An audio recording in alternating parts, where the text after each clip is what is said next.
Freshman at Wright State University. I'm from India. So I'm here to do a unique sort of a presentation. I'll be talking about music and mathematics together and how they are linked together. So this instrument that you see in front of you, I don't know how many of you have seen that, at any point of time before this presentation. It's called a tabla. It's a percussion instrument that is very popular in India and most of the countries in Asia. So I'm going to be using this instrument to demonstrate how combinatorics is extremely vital in creating and composing music. So I come from India, and as you can make out from my attire, and long back, that's more than 1,000 years ago, there were Indian mathematicians who were great musicians. So in ancient India, the thing was, you wouldn't find a person who is only good in mathematics or only good in music or only good in astronomy. They would be extremely talented in many fields. They were all polymaths. So there was this one bloke whose name was Acharya Virahanka, and he was a poet, and he discovered a very unique sequence that related math and music in a very special way. And I will show you what that sequence is. I'm pretty sure you have seen that sequence before, but I'm also sure that you might not have known that that was actually related to music. Professor Manjur Bhargava of Princeton University, who recently won the Fields Medal, he did this presentation long back, so he's one of my biggest source of inspiration for this talk. So I want to thank him, even though he's not here, for inspiring me to do this presentation. So let's just forget about music for a minute, and let's talk about the first two natural numbers, that is 1 and 2. And let us ask ourselves this basic question: in how many ways can we combine 1 and 2 such that they add up to another natural number? Let's say we want to add up to 4, okay? So the first simple way to do that is 1 plus 1 plus 1 plus 1, which is pretty straightforward. And then we could have 1 plus 1 plus 2. 1 plus 2 plus 1 is the third method, and then there is 2 plus 1 plus 1, and the last method is 2 plus 2. So if you count, there are 5 different ways of adding up to 4 using 1 and 2. Now, if we ask ourselves how many ways are there to add up to 1 and 2, to add up to 1, okay, using 1 and 2, it's only one way because it can just be 1. So I will write here, I'll say to add up to 1, there's only one possible way. To add up to 2, 1 plus 1 and 2. So there are 2 possibilities. To add up to 3, 1 plus 1 plus 1, 1 plus 2, and 2 plus 1. So there are 3 possibilities. To add up to 4, as we just saw, there are 5 possibilities. And if you ask yourself what is the way to add up to 0, well, there's one possible way to add up to 0, that is not using both 1 and 2. So not doing anything is also a way of doing something. So there's one way to add up to 0. This sequence is the Fibonacci sequence, right? So I would like to call it the Virahanka sequence because I feel that Virahanka discovered this sequence before Fibonacci. So just like, it's a controversial statement, but all civilizations feel that they were the first ones to do things like that. So I don't claim that India was the first country to do it, but I know that we did do it in a different way. Okay, so this sequence, so what it says is that to add up to a number n, the number of combinations to add up to n using 1 and 2 is the nth Fibonacci number. So if you want to add up to 5, there would be 8 ways to add up to 5 using 1 and 2. Okay, now what does this have to do with music? What does this have to do with this instrument here? So this is a percussion instrument. So it is not an instrument which is, mostly it is not going to be a solo instrument. It's usually played as a accompanying instrument to some other. So if there's somebody is singing a song, you play this to maintain the tempo, or you could use this as an accompaniment instrument to a band. There are people who play this as a solo instrument, but it's largely known as an accompanying percussion instrument. So the goal of this instrument is to maintain a rhythm for a song, right? To make the song catchy. So for example, if you really like a song, you feel like tapping your feet to it, or you feel like dancing to it, that's when music becomes popular. Music cannot become popular if there is no rhythm to it. So if there is a song which has a rhythm like,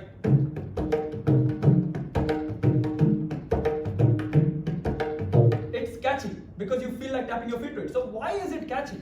Can there be a mathematical explanation for it? Okay, so we use 1 and 2, which are numbers, and now I want to substitute 1 and 2 with sounds on the instrument. So 1 and 2 are numbers, I want to substitute them with the sounds. So let's say let's try to understand what 1 and 2 mean. Could they stand for units of time? Can I say that 1 is a short interval of time, 2 is a longer interval of time, which is twice as long as the 1. So I'll say that 1 could be a short interval of time where there is one sound which could sound something like just one sound. Okay, 1 unit of time, one sound. Okay, so 2 would be a slightly longer sound which could be twice as big as the 1, so that could be, okay, that's 2. So 1 could be, and 2 is, I know you might not know what those sounds mean, but you can hear them and you realize that the 2 is longer than the 1, right? So now let's do something simple. Instead of using 1 and 2, let's just use the 2 sounds that I introduced you to. So 1 plus 1 plus 1 plus 1 becomes, adds up to 4. 1, 1, 1, 1. 1, 1 and 2 becomes, does that make sense? 2, right? So the next one, 1, 2 and 1 is 2, 1, 1 over there is, and the last one, which is 2 plus 2, becomes, okay? If I play all of them in a sequence,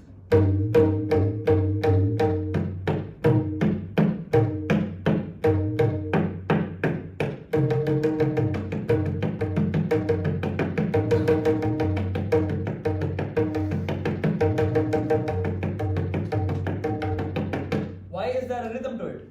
Because it is adding up to 4. What is special about 4? It's a power of 2.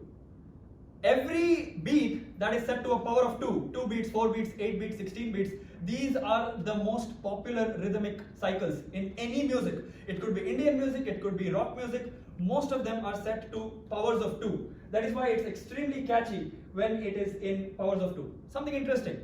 There is no rule that I should only play for 1. I could play something else.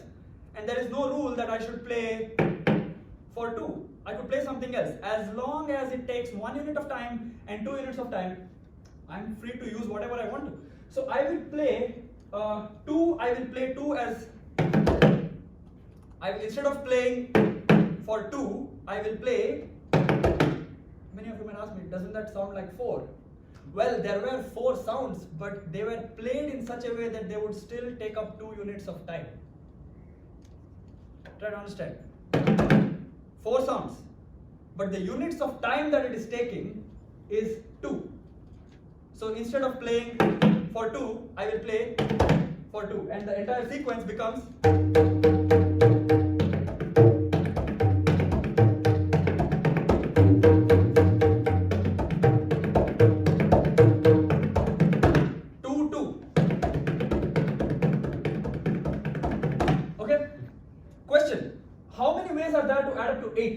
using 1 and 2. Can somebody tell me how many ways are there to add up to 8 using 1 and 2? Using the Fibonacci sequence. What is the 8th Fibonacci number? 34. 34, very good. So there are 34 ways to add up to 8 using 1 and 2. Can somebody give me a combination of 1s and 2s to add up to 8? Anything. But don't make it just 1, 1, 1, 1, 1, 1, 1, 1, 2, 2, 2, 2. That's boring. Try to make it interesting so that you do listen something unique. 2, 1, 1, 2. 2, 1, 1, 2. This is adding up to 6. 2. Okay. 2, 1, 1, 2, 2. So 2, 1, 1, 2, 2. If I play it together,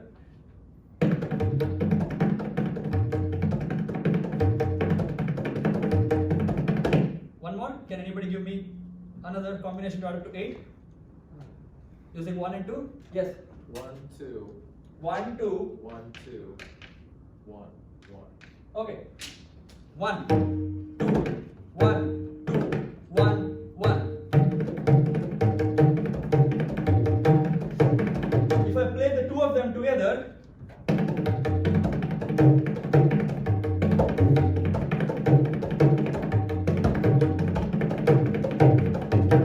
okay. Can we do something else to this? Can we make it even more exciting? Can I add 3 to it? I have 1, I have 2, I want to add 3. For 3, I will play it's longer than 2. Remember, 2 was 3 becomes, that's extra added to the end so that we get 3 units of time. So now we have 1, 2 and 3. What will be the sequence if we use 1, 2 and 3? It won't be the Fibonacci sequence, it will be something else. I want you guys to look it up later and try to work it out on your own and see what that sequence will be. It's going to be another really interesting sequence. But can somebody give me a combination of 1, 2 and 3 to add up to 8? I'm using 8 and 4 because it's really catchy. See, for example, if I used 5, it will still be rhythmic, but you will not feel like tapping your feet to it. So let me give an example for 5. To add up to 5 using 1 and 2, I could have 1, 2, 2, right? That adds up to 5. That sounds like.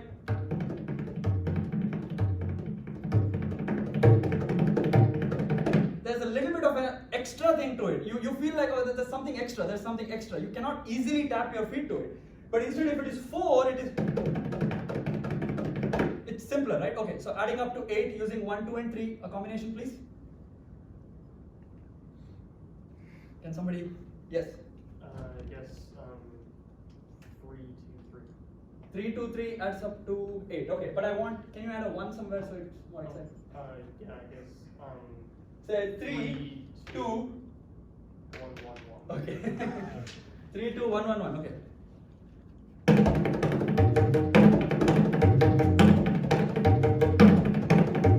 It still adds up to 8. So what I will do now is, I will use all the combinations that add up to 8. There are 34 combinations that add up to 8. If you add, if there is 3 added to it, then there are more than 50 different ways. There are 80 different ways to add up to 8. I will use all of them, and I will use some other sounds as well, rather than just using the 2 or 3 that I showed you. And I will try to create a composition in front of you, live, and then I'll finish my talk. So for me to create that composition, I will use 2 different combinations to add up to 8, which again I will take from you guys, so that I want to make it spontaneous. I want to make the composition here rather than bringing something that I've already planned. So I want 2 different ways to add up to 8 using 1, 2 and 3, and I will use that to create something for you. Yeah. Yes. 1, 2, 3, 1, 1. Okay, one more. 2, 3, 1, 2. 2, 3, 1, 2. Okay, the first one is. The next one is.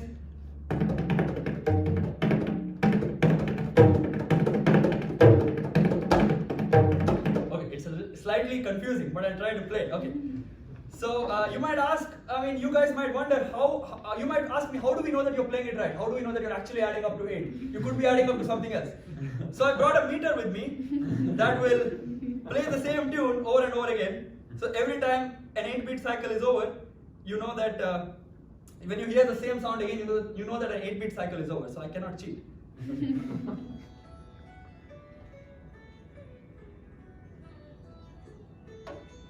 1, 2, 3, 4.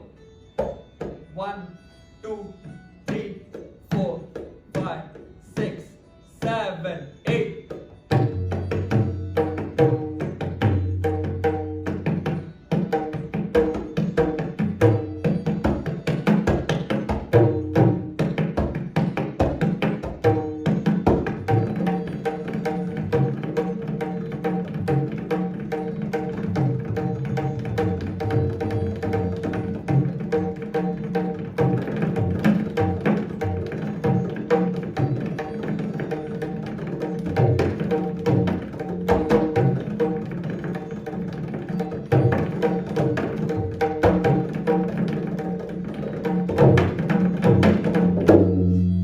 Thank you. Thank you so much. So when I finished it, you saw that it came back to the ta-da-da-da. Okay, so that means that it was all adding up. So I actually wanted to do a few other things like mental multiplication, but I wanted to focus this one talk on this. So you can check me out on YouTube. You can search Raghavendra Bhat.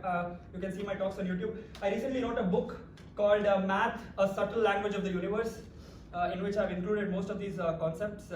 I'm giving another talk in the afternoon on my prime number conjectures at I think 3:35. So please try to attend that session. That will not, it doesn't have anything to do with music. is to do with my prime number discoveries. I'm extremely glad that all of you are here, and thank you so much for giving me this opportunity. Thank you. See you. Bye bye. Any questions? I think you just finished 15 minutes, but if anybody has any questions before. When you changed your time period for your two, you did not change the time period for one. So do you just define time period? The time period, so the one was something like, so I could say 1, 1, 1. It takes the double No, amount of. when you first gave us a 1 and a 2 on your tabla, and then you changed 2 to something to 4 beats, did you change your 1 to 2 beats? No, I didn't change the 2 to 4 beats. I kept changed the the 2 time as it number. is, but I changed the sound of the 2. So the 2 could be played as, instead of playing it that way, I played it as, it is still 2, but I'm including more syllables in the 2. So it's like every sentence, let's say you have to speak a sentence for 10 seconds, but you're trying to include 2 sentences in the same unit of time, but it is still the same unit of time. It's not the number of sounds that you hear, it's how long it takes, and is more exciting to listen to than, so I just made it more, So your time period was still the same? Time period is still the same, yes. The time period remains 8, but you can do whatever you want in that time period, as long as you finish at the correct time. Any other questions?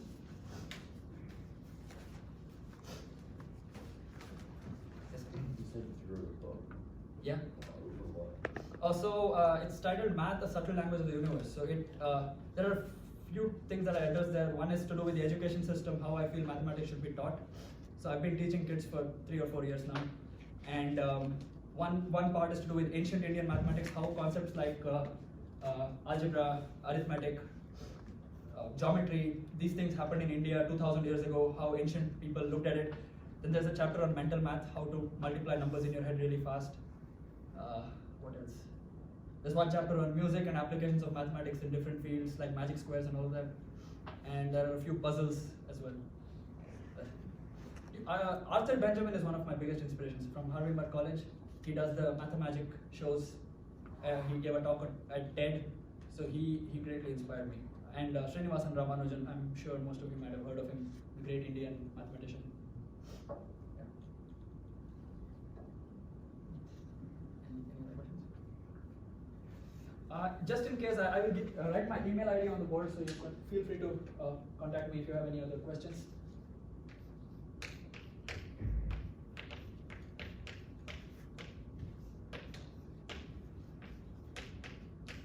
So this is rnbhat123@gmail.com. Thank you so much.